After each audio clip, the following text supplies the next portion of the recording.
Let's say a blessing for studying Torah.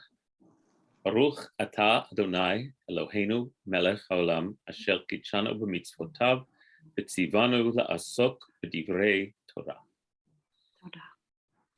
Amen. Blessed are you, source of life,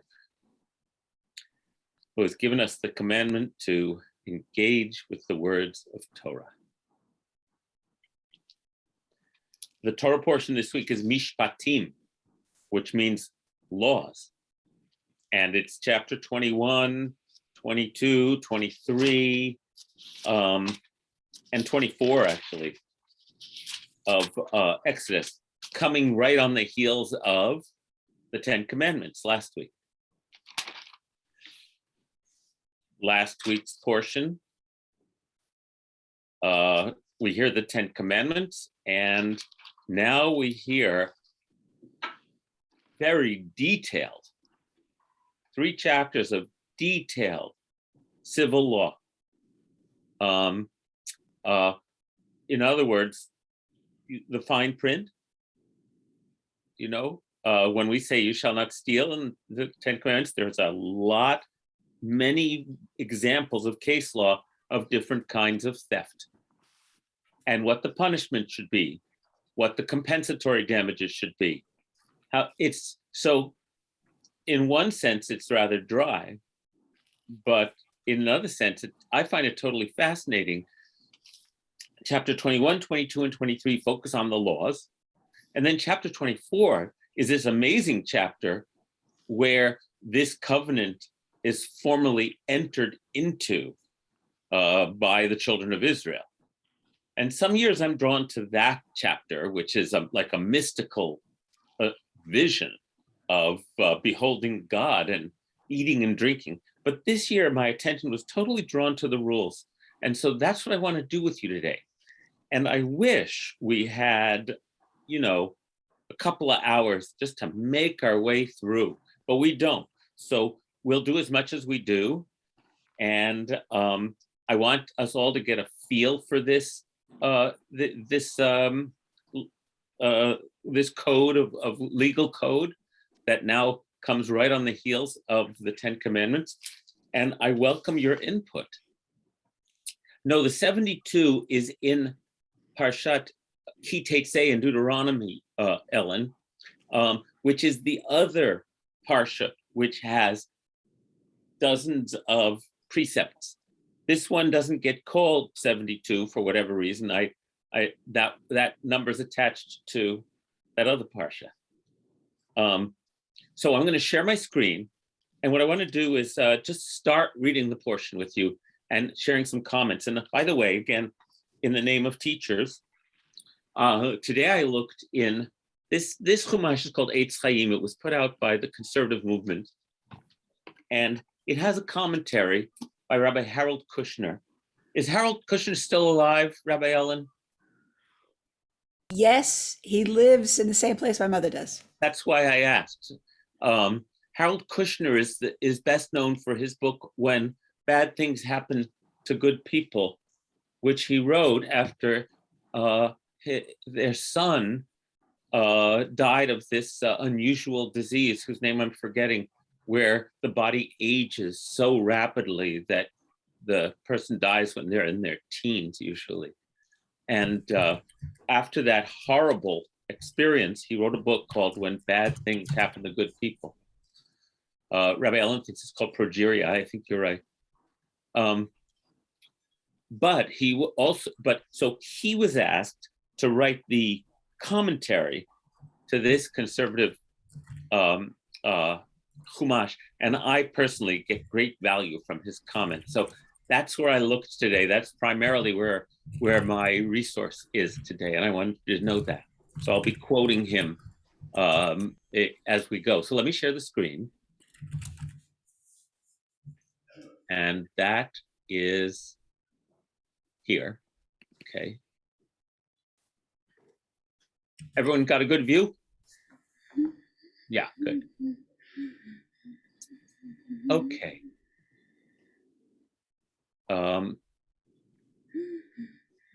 you should mute yourselves if you're not sharing at any time. these are the rules that you shall set before them. And here they come. And I just have to share this comment about that beginning. Where did I put it? Here it is. It comes from the Midrash of Yalkut Shimoni, again quoted by Rabbi Kushner. And the rabbis love to do this. The previous Parsha, Yitro, ended with rules for the altar, where the sacrifices would be made. Do not, it says, make for me an altar of stones, do not build it of hewn stones. For by wielding your tool upon it, you have profaned them. Do not ascend my altar by steps, that your nakedness may not be exposed upon it. That's the very contiguous verse. And then it says, these are the rules that you shall set before them. And so an old Midrash says, in the time to come, commenting about this verse, because the Torah is written while the altar still exists. But in times to come, when there will no longer be an altar because the temple has been destroyed, building a just society will be the equivalent of bringing sacrifices. I thought that was very beautiful. And I especially like that it comes from an early source, equating building a just society with offering sacrifice. And then here's the first rules it brings up. When you acquire a Hebrew slave, he shall serve 6 years. In the 7th year, he shall go free, without payment, without having to pay any fines or any accumulated debts. He has paid off his debt. And a Hebrew slave, an Eved Ivri, is like an indentured servant. This is this would take place when an Israelite could not was in deep debt and had no way to pay his debt off. He could indenture his labor for 6 years in order to pay off his debt. This is the origin of indentured servitude. If you recall, Jacob, when he goes and lives with his brother Laban, labors for 7 years in order to acquire Rachel, and then requires Leah through Laban's trickery, and then works another 7 years to acquire Rachel. That is how he pays off his debt and so that's where indentured servitude comes from. If he came single, he shall leave single. If he had a wife, his wife shall leave with him. If his master gave him a wife, and she has borne him children, the wife and her children shall belong to the master, and he shall leave alone. Okay, remember, all these laws function within a patriarchal system where women do not have the same rights as men, and where women and slaves are a form of property, but also human beings. And you'll find that the laws in the Torah always acknowledge the humanity of women, of slaves, of indentured servants, even as they don't have the same power or social standing as the men do. So keep that in mind as we go along. So the slave has been given a wife and has children, and he can't take them with him. But if the slave declares, I love my master and my wife and children, I do not wish to go free, his master shall take him before God. He shall be brought to the door or the doorpost, and his master shall pierce his ear with an awl, and he shall then remain his slave for life. Okay, let me stop sharing for a moment so we can see each other. So,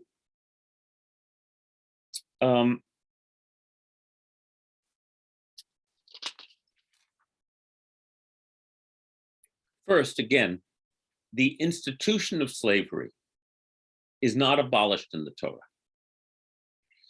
What the Torah rails against and legislates against is the institution of cruelty and dehumanization. Any more than Aristotle or the Greeks never envisioned a world where there weren't slaves. It was just part of the economy of the ancient world. And often it was in someone's interest who had no means of support to go ahead and essentially bond themselves, be a bondsman to someone else's household where they would be guaranteed a roof and 3 meals, right? So the institution of slavery persists right until the modern period.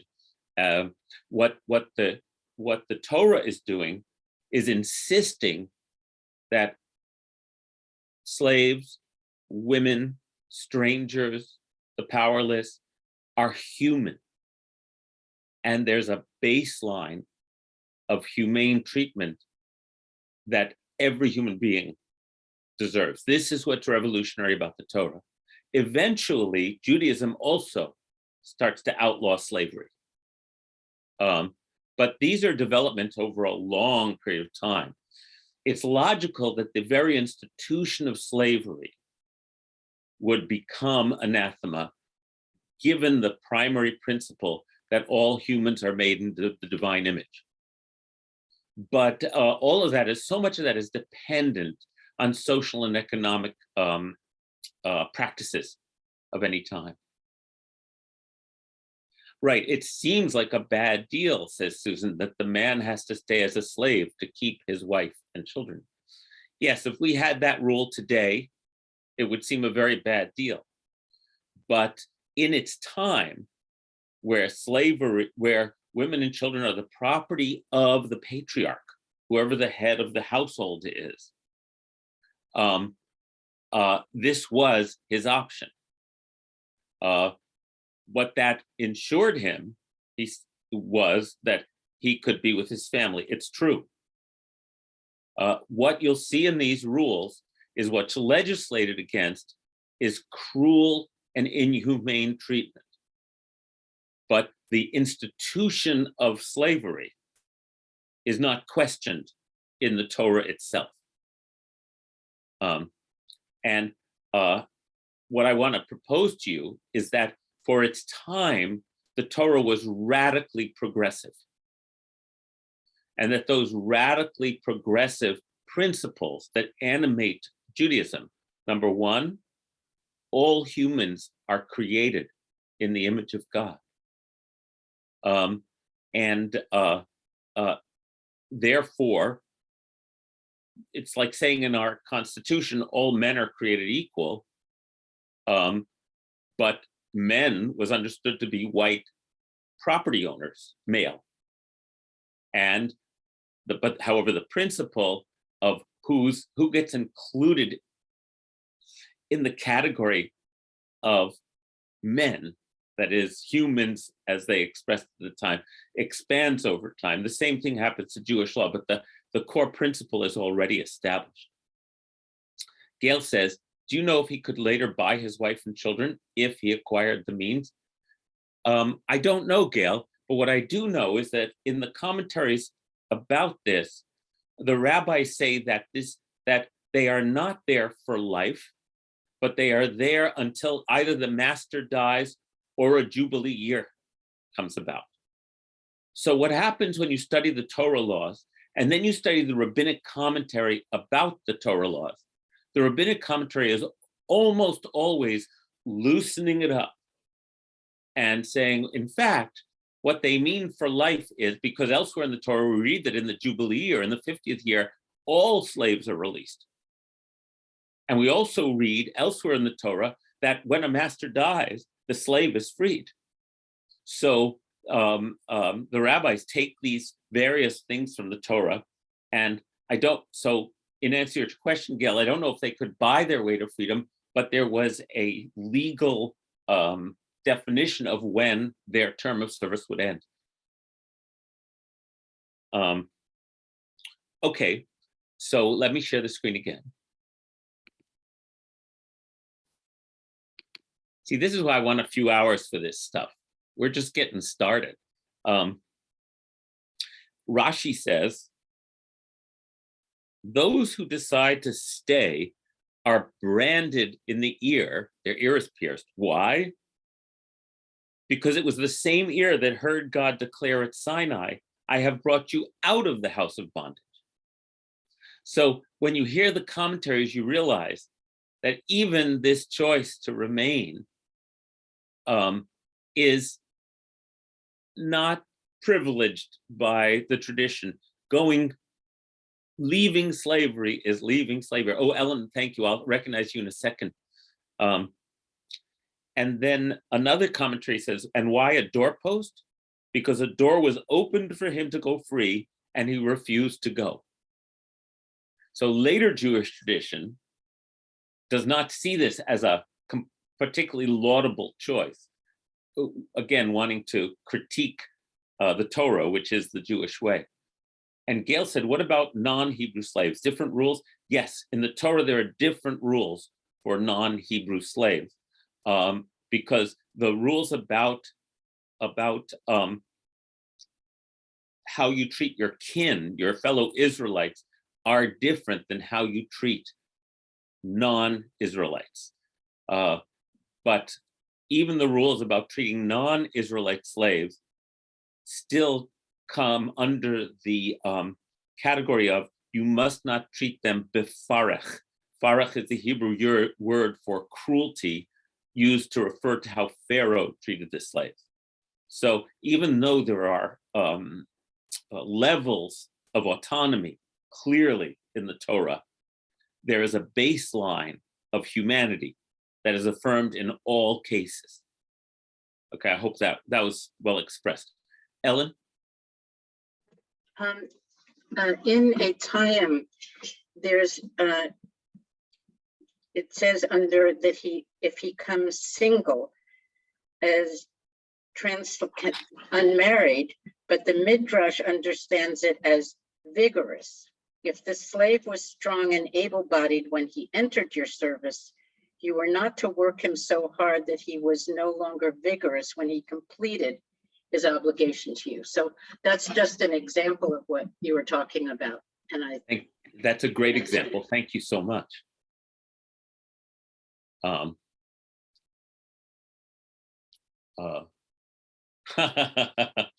Barbara said, a Torah study class that goes for a few hours. Just say when and I'll mean, thank you, Barbara.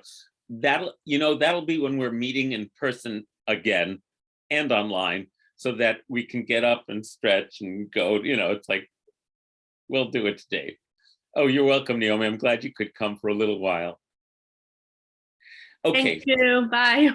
Bye. So, and again, here are distinctions. There are hierarchies of autonomy in the Torah. And I'll repeat, but fundamental humanity is ascribed to all of them. And that is the revolutionary and radical idea of the Torah. Lives are not dispensable. And we see that throughout Mishpatim. So now we'll go in that a daughter a female who becomes a slave has even less autonomy than a male who becomes a slave. However, again, I'm not endorsing these social structures, but I want to. What does it mean to have tiers of humanity? It has tiers of status, which means that the slave's autonomy is limited, but their humanity is not limited, Marcia. Because if you'll see later in this parsha, which we won't get to, oh well, you'll see later in this parsha that if you kill a slave, you can't just pay monetary damages, because that slave was a human being. If you treat a slave with cruelty, you are liable. If you injure a slave, there's a whole part coming up where if you knock out a slave's tooth, you are liable for the value of that tooth. If you injure or maim them in any way, you must pay damages because they are human beings. So it's not tiers of humanity, it's tiers of autonomy. tiers of personal, status, but not fundamental, not the fundamental sense that these are human beings. Ruth, liable to what? You're liable for compensation. I'm sorry if I didn't complete a sentence. Feel free to unmute yourself and say it out loud if you want. Thanks. So who is the liability paid to if a slave? Oh, right. So it will go to the slave's master.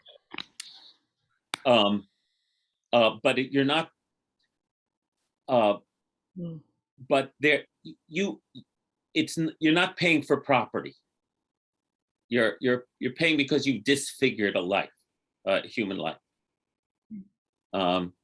Deborah said, "Is it understand that the 10 Commandments are about absolute morality, but these other instructions are culturally influenced?" No, I wouldn't say that, Deborah. I would say that the 10 Commandments create the baseline. And now we have to figure out what do not steal means, what honor your mother and father means. It's sort of like, they're like the headlines. But I would not say they're absolute in that sense. I would say they are waiting to be interpreted. And that's what that's what this portion does a lot of. That's why I call this the fine print.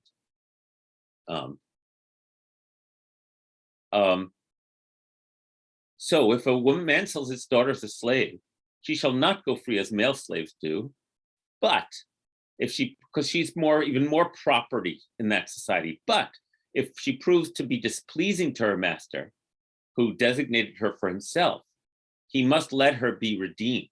He shall not have the right to sell her to outsiders, since he broke faith with her, right? He can't take her as property and sell her down the river, which is literally down the Mississippi, where that phrase comes from. He has broken his faith with her. She gets to go back to her family, right? There are no women who have the right in the Torah to do more than be part of the patriarchal system, but they're still humans. They are not possessions or objects. That's what I want. If he designated her for his son, he shall deal with her as is the practice with free maidens. If he marries another, he must, in other words, free maidens get a dowry. I mean, they give a dowry, but they also are given protections. Here are the protections. If this person takes another wife, because polygamy is accepted in the Torah, he cannot withhold from the first wife her food, her clothing, or her conjugal rights. This is really important. This is, again, she is somewhere between his possession and his partner, right? His family. And so the Torah recognizes this. She can't be wantonly cast aside, nor can her needs be ignored because he made an oath to her. He took her in as family. And so even though she has so few rights, the Torah ascribes to her all of this humanity, because if he fails her in these three ways, she shall go free without payment. I hope I'm getting across, and I think I am, that this is progressive, based again on these revolutionary principles of the Torah, that every single human being is made in the image of God, and that no one, even the king, is above the law, even the patriarch. And the Torah sees women as having sexual needs. Isn't that remarkable? This phrase, food, clothing, and conjugal rights, becomes the language of the traditional ketubah. And the ketubah is a document created by the rabbis after the biblical period, which the husband gives to the wife with her guarantee of how she's going to be treated. Since in traditional Jewish law, the woman cannot initiate a divorce, if she can show that her ketubah is not being honored, including her sexual needs, Sylvia, if she can prove that her ketubah is not being honored, she can essentially shame her husband by going public to the courts and make him give her a divorce, right? So even though the rabbis could not imagine a system of no-fault divorce or of equality in any way between male status and female status, they did recognize fully the humanity of the woman based on the previous texts in the Torah and create a legal remedy in that regard. And it all comes from this verse. Susan Falk, if she goes free without money, that's not good. No, she doesn't have to buy her way to freedom, Susan. That's what it means. She doesn't owe him anything. And she can, what her option would be in those days would be to go back to her family's household. Hope that makes sense. Yes, it is assumed that female slaves are not just for work, but will be concubines. That is correct. Look at the story of Jacob. Jacob has two wives, Leah and Rachel, and two concubines, Bilhah and Zilpah. So in the ancient world, that is correct. So again, there's much not to celebrate here, right? We know that. However, the consistent thread through all of this, which I think we're able to handle now, 20 years ago, we couldn't even have this conversation in the Torah class, is that this was progressively towards a vision that is what animates Judaism, which is, number one, all humans are created in the divine image. Number two, we were slaves in Egypt under harsh and inhumane treatment. And now that we're free, we cannot repeat that.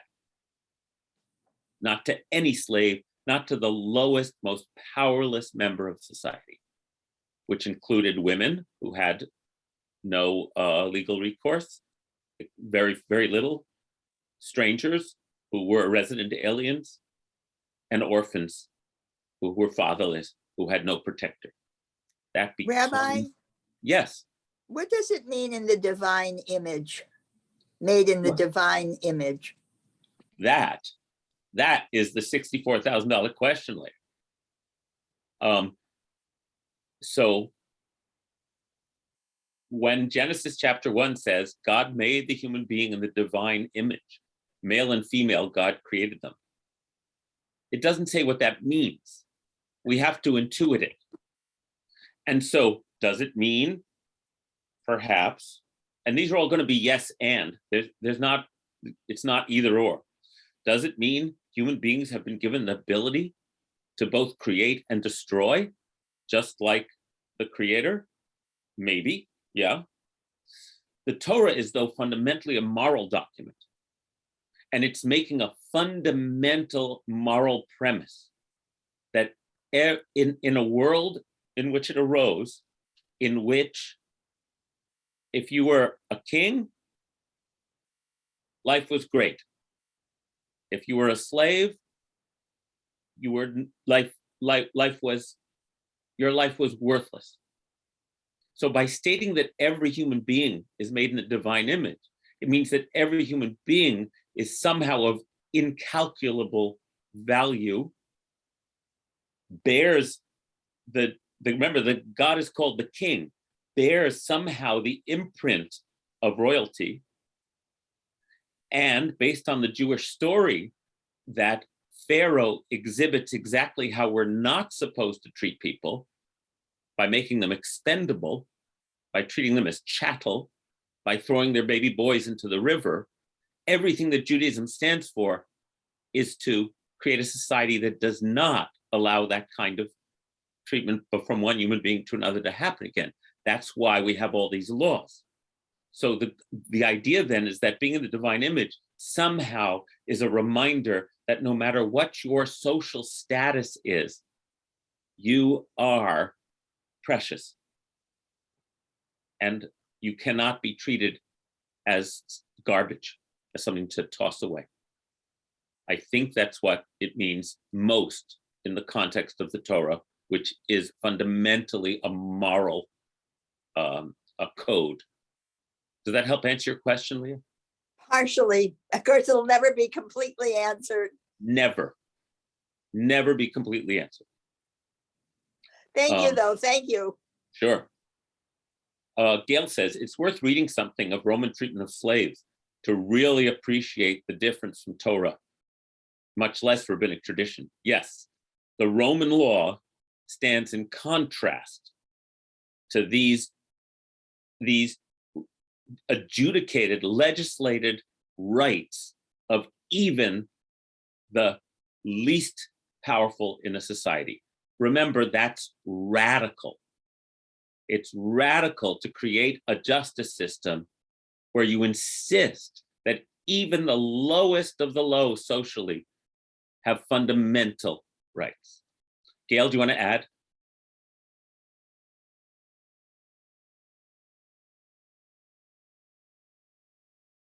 Unmute. You're unmuted. Well done. There's a book, I think you recommended a long time ago, it may have been Rabbi Ellen, but it is about the heretics, the heretics, but it's one of them kind of converts to Rome. First century, it isn't ringing a bell. Oh, yeah, as a driven leaf. As a driven leaf. And it's not incredibly well written, but I had been an admirer of Rome until I read that book. It is so clear what the difference is in treatment of those not in power, and particularly those who are enslaved. It's worth reading that book. Mm-hmm. It really is, because we still, as a culture, we tend to think Rome was wonderful, and its engineering was great, and in many ways it was great. The Pax Romana meant a lot, but when you compared the Torah to their treatment of other human beings, it is really amazing. Mm-hmm. Yeah, as a driven leaf. Thank you. Thank you. Marcia, what do you mean, but still an abstract concept?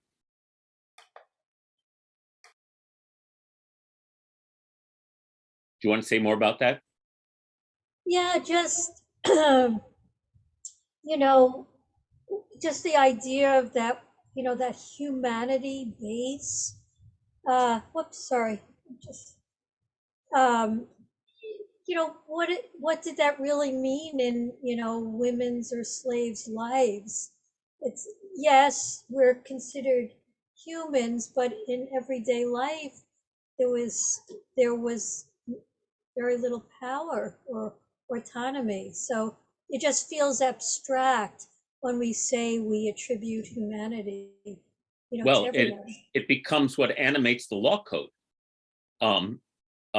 That principle, which is an abstract principle, I mean, justice is an abstract principle. But if you have an idea of justice for all as the abstract principle that undergirds your legal system, then there's a much greater likelihood that the powerless will be ensured a baseline of treatment. I mean, think about the chronically poor today. Think about the underclass today. Is their lot any better when they have to plead guilty in a plea bargain because they're afraid that if they plead innocent, they won't get they won't get a fair trial? It's like, think of all the ways that justice is perverted today because people who have the least aren't treated with the same fundamental dignity and respect as people who have the most. I mean, we know it's like money rules. It ruled then, it rules now. The purpose of a legal system, which and part of the glory of the Jewish one is it doesn't ascribe it to even human hands. It says that this principle comes from the DNA of the universe, right? From the voice of the creator. Pharaoh was wrong. Pharaoh was evil.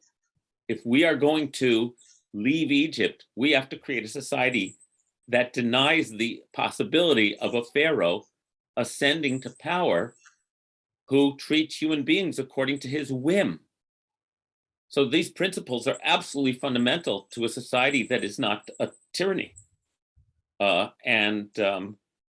we are today where it's always a matter of degree. There's an ideal of justice in every age, and then there's our very mediocre capacity to rise to it. But that's what having a moral code is all about. I hope that helps a little bit. Like a vision, an aspiration. An aspiration, but also a foundation, a floor below which you do not go, because it's because of the rank immorality of it. Something that's practiced. Yeah. Yeah. It's the goal. It's an aspiration and a foundation for a moral society. That's what the Ten Commandments are. And that's what pursues here is what's trying to be established. And we've been trying to do better at that ever since. But I give Judaism credit in this regard for putting out this foundation of how human beings are supposed to be treated. And I don't think it can be underestimated personally. Like an expectation, also, I keep thinking of that. An expectation which we consider to be inhering in the cosmos itself. The way I like to express it is that just as the laws of nature are expected to be followed in the natural world, are what makes, no, just like the laws of nature are what hold the world together, the laws of morality are what human beings need to discern in order to mirror the harmony of the natural world. Judaism doesn't see a separation between the magnificence of nature and the aspirations of human justice. So what's cool about it is it's not about it goes way beyond it's to be a human being, to fulfill our natural purpose is to discern and implement the moral law. If we don't, we're not fulfilling our human destiny. And we see that now more than ever. I mean, because of our selfishness and greed, we may actually destroy creation in a way that is a fulfillment of this understanding of humanity. That if we don't participate in a way that is aware and moral, then we destroy. And God didn't make the world to be destroyed. God made the world and put us in it in order to help perfect the world. And this is all fundamental Jewish principles, which I am happy to embrace. Gail, is your hand up again, or did Thank we you, not? Rabbi Jonathan. You're welcome. Gail, did you put your hand down or put it up again, or did I forget to put it down?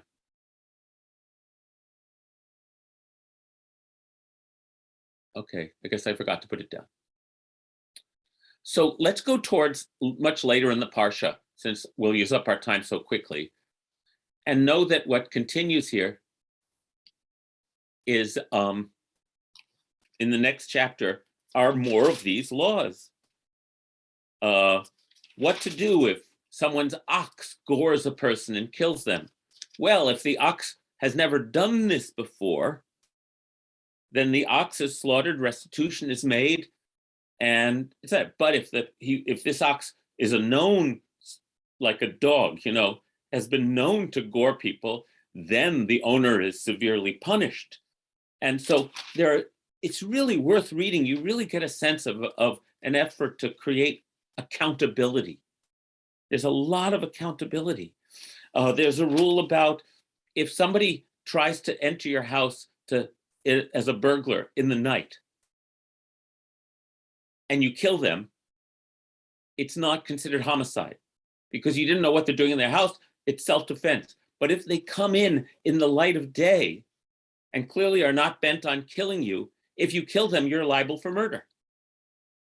Right? It's like there's so many very nuanced and interesting laws in here that, again, I just wanted to go through it all today. But I'm going to go ahead to the sort of high point of the code, the law code. So I'm just going to scroll ahead a bit. You'll allow me.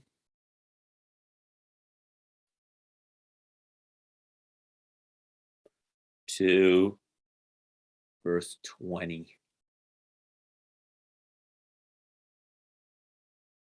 So the next bunch of verses bring it to a climax. All on the principle of even the powerless are included in our vision of a just society. You shall not wrong a stranger or oppress him, for you were strangers in the land of Egypt. You shall not ill-treat any widow or orphan. If you do mistreat them, I will heed their outcry as soon as they cry out to me, and my anger shall blaze forth, and I will put you to the sword, and your own wives shall become widows, and your children orphans. So what we hear here is a reflection of the story of the Exodus from the beginning of this book, because when the children of Israel cry out to God under Pharaoh's brutality, it says, and God heard their cry and took note of them and knew their pain. So we make this unprovable, amazing statement that Yod He Vav He, the creator of heaven and earth, insists that human beings not oppress each other. And so here we hear the echo of that God hears the outcry, not just of the Israelite slaves, but of any stranger, widow, or orphan who is being oppressed or abused. And God will be the Redeemer. Okay, so what's a Redeemer, everybody? Some of you will remember this. Goel, Baruch atah Adonai Ga'al Yisrael. Blessed are you, God, who redeems Israel. The Redeemer is the head of the clan, the male who is responsible for all the people in his household. He is known as the Redeemer. Why? Because if any of them get captured into slavery or in any way, it's his job to get them out. That's what redemption means. It's like you buy their way out, you force their way out. The Redeemer is the protector. And so anyone who is in a household, and this is a reason, say, to choose to become a slave, if you had a good protector and Redeemer, you'd want to be in that household. Because, again, this is a society that functioned that way. So God redeems us out of slavery because God is our Redeemer. And in the social structure of the time, every clan, the head of the household, was supposed to be the Redeemer. That's what the word means. So here we go. If you lend money to my people, to the poor among you, do not act toward them as a creditor. Exact no interest from them. Okay, loan them the money and give them what they need. For example, verse 25, if you take your neighbor's garment and pledge meaning collateral for the loan, you must return it to him before the sun sets. We're talking about, why? It is his only clothing. The poor man doesn't have an extra set of clothes, and his cloak is what he sleeps in. In what else shall he sleep? Therefore, if that poor man cries out to me, I will hear, for I am compassionate. Once again, we're assigning these characteristics to the creator of the universe that we are supposed to, having been made, Leah, in the divine image, supposed to manifest. That's our job. As God is compassionate, so must we be compassionate because we are made in that image. Then it says, you shall not revile God, nor curse a chieftain among your people. However, this is an interesting verse because Elohim means God, but Elohim also means judges. And a judge, and Elohah is a judge in Hebrew. So I just want to get to that verse and show you what I mean. Just a sec. 22, 20. There we go. Rabbi Akiva, says Harold Kushner, understands the words as prohibiting blasphemy against God, cursing God.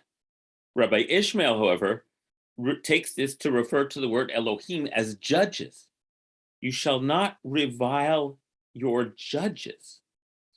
And the comment is that the rich and powerful are not to curse a judicial system that prevents them from exploiting the poor.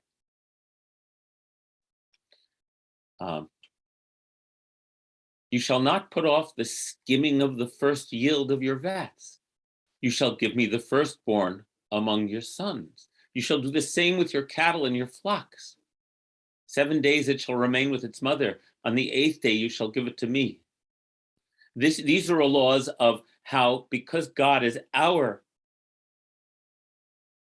protector, we come with the gifts of the best of our yield and give them back to God. And then it says, you shall be holy people to me. You must not eat flesh torn by beasts in the field. You shall cast it to the dogs. And so let's leave that behind and continue. Well, actually, this has to do with the Jewish rules about proper consumption to differentiate us from wild animals. We need to sanctify the meat we eat. We need to give thanks to God. We need to offer an animal up in a way that's prescribed elsewhere in the Torah. But now we go to chapter 23. You must not carry false rumors. You shall not join hands with the guilty to act as a malicious witness. And again, this one verse, the Jewish texts go into incredible detail to describe the different ways you can destroy someone with words. You shall neither side with the mighty to do wrong. You shall not give perverse testimony in a dispute so as to pervert it in favor of the mighty. Nor shall you show deference to a poor man in his dispute.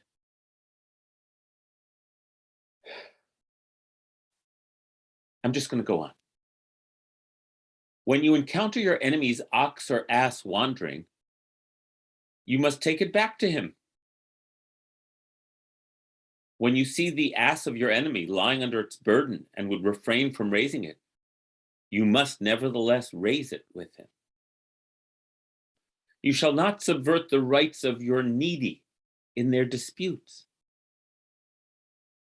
Keep far from a false charge.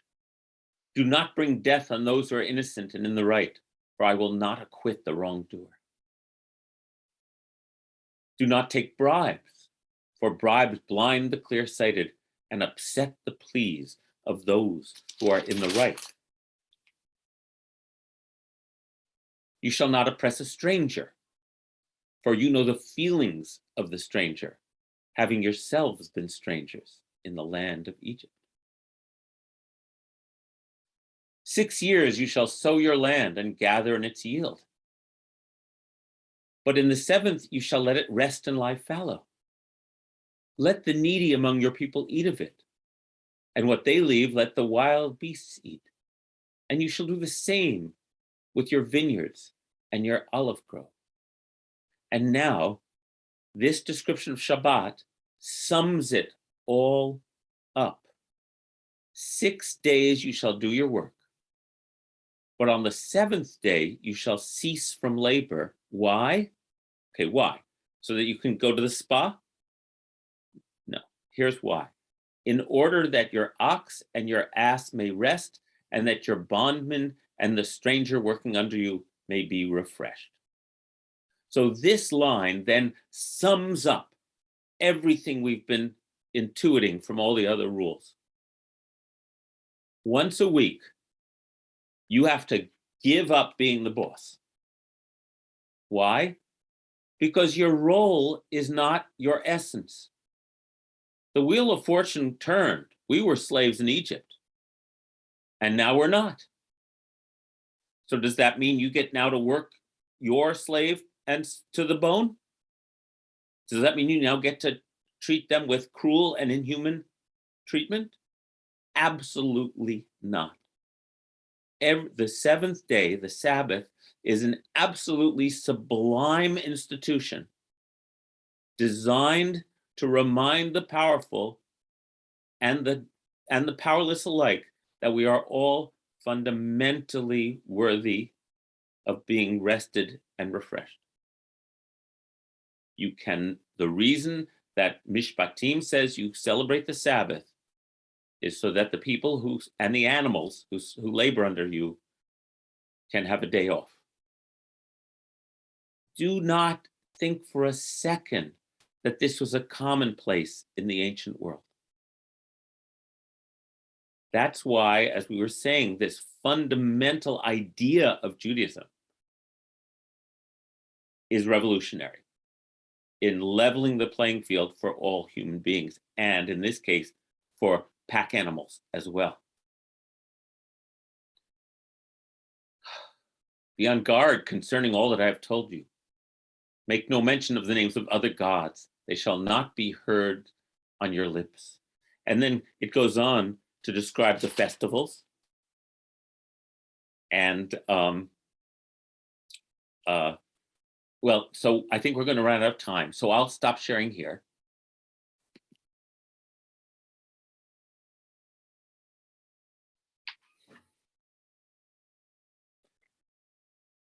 I seem to not tire of reading these over and over again. Our capacity for self-delusion about who matters and who doesn't matter is unending. It's limitless. It's always been that way, and it always will. Okay, Ellen. All right. And Susan Falk reminds us that today is International Holocaust Remembrance Day. This day represents the day of the liberation of the Auschwitz concentration camp, and the United Nations declared this to be International Holocaust Remembrance Day. Thanks for reminding us, Susan. That's the perfect reminder. There's also the Holocaust Remembrance Day established by the State of Israel, which happens in right after Passover. So there are two commemorations during the year. Yes, the Holocaust is our modern day's example of Pharaoh in Egypt, right? Of utter tyranny, of utter disregard for the value of human life.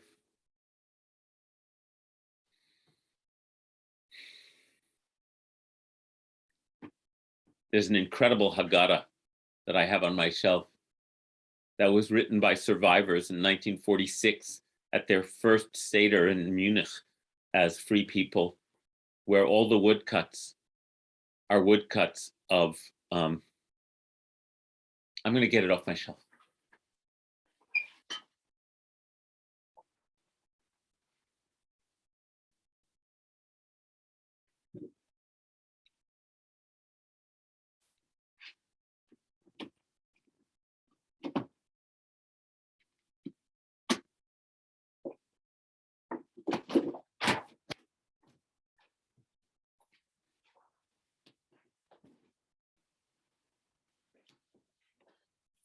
The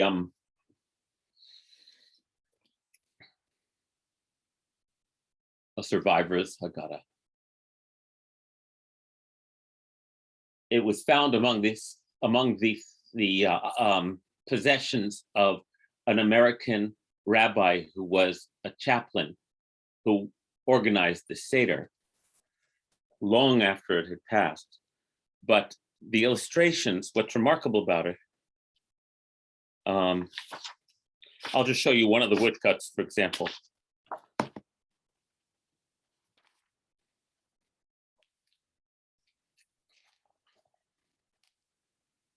okay, the Hebrew says, Avadim hayinu lefaro b'Mitzrayim. We were slaves to Pharaoh in Egypt. But the woodcut is the labor camp. That was their experience of being utterly dehumanized. Susan, is your hand up? Yeah, yeah, I was just remembering this friend of mine for many years I met her and I became friends with her in a yoga class in the fall of 1971. And we were friends till she died in 2015. But she told me about 5 years after our friendship began that she had been sent on the kinder transport. She was born in Germany and her father was a newspaper editor and he spoke out very early against the Nazis. He was taken away and murdered. And her mother sent her and her brother on the kinder transport to England. She was almost 9 years old. She didn't even speak English. Thanks, And then Vicky. Yeah. and then she learned English and went to school in England. And then Mhm. she had an aunt who made it to the US and got her over when she was 16. Right. And she went to nursing school. And Yep. then she met a guy who was the son of the founder of Archie Comics. She met him in a camp where she was a nurse and he was a counselor. And they married. And anyway, that's. Yeah. Vicky, who just had to leave, her father came on the kinder transport, got to England when he was 10. Oh, My wow. wife's father was put on the kinder transport by his parents from Vienna in 1939. There were 10,000 kids. Nina Lieberman, who was a former member here. I know lots of people. So let me show you another woodcut, just so you get an example of this. The Hebrew says, okay, so people have to go, so I'll just wrap up after this. And they oppressed us and placed upon us harsh labor from Exodus, from the Haggadah. And that's the labor camps. And the whole book is like this. And I'll just say that when this came out, I was talking about it in shul in the year 2000, so 22 years ago. And a man stood up and said, this, I'll never forget this, said, I was at that Seder. He had survived, not in the camps, but in hiding. And now he was living in Woodstock. He's not with us anymore. His name will come back to me soon. That was one of the most amazing experiences I've ever had as a rabbi. He told us about the Seder. Anyway, what I want to be clear about is that's the Torah represents the antithesis of that. When we talk about what we need to do to not go back to Egypt, it's to create a society of where justice applies to everyone, even the powerless. And I'm telling you, Judaism is worth celebrating for that and worth elevating. And it's important to me that we don't get lost in the weeds of, but how could they treat women that way? And how could they do this way? And get to the heart of the matter. And I hope I've sort of navigated that with you today, because we can really lose the forest for the trees reading a 2,500 to 3,000-year-old document and forgetting what it's really after. So thank you.